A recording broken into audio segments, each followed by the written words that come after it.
Assalamualaikum warahmatullahi wabarakatuh. Perkenalkan, nama saya Putri Dwi Juwita.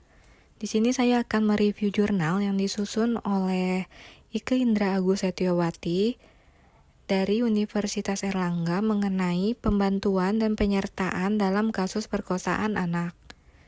Review jurnal ini untuk memenuhi tugas mata kuliah Hukum Pidana Lanjutan pertemuan kelima oleh dosen Profesor Dr. Hajah Heni Nuraini SH.MH beserta asisten dosen Dr. Muhammad Rendi Aridayandi SH.MH.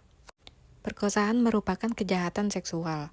Perkosaan terhadap anak akan merusak masa depan anak sebagai generasi penerus bangsa. Namun saat ini perkosaan terhadap anak ataupun perkosaan yang dilakukan oleh anak di bawah umur semakin ramai.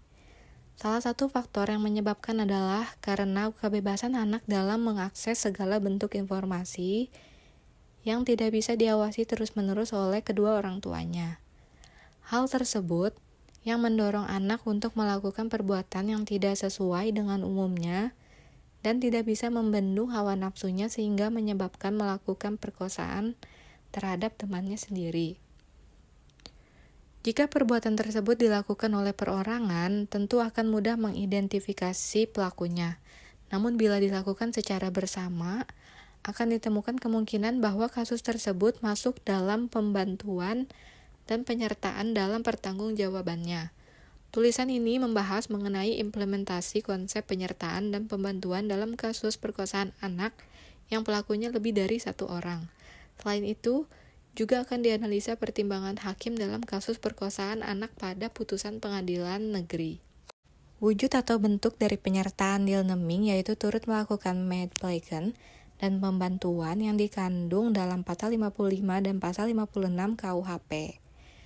Menurut KUHP, yang dimaksud dengan turut serta melakukan adalah setiap orang yang sengaja berbuat dalam melakukan suatu tindak pidana.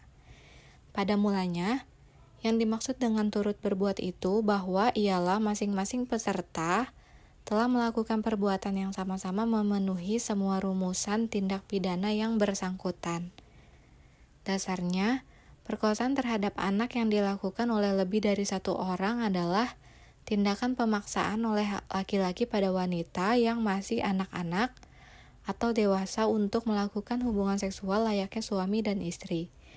Kemudian mengenai penyertaan dan pembantuannya, penyertaan dapat dilakukan oleh pelaku yang lebih dari satu orang dengan cara pemberian sarana untuk terciptanya perkosaan tersebut.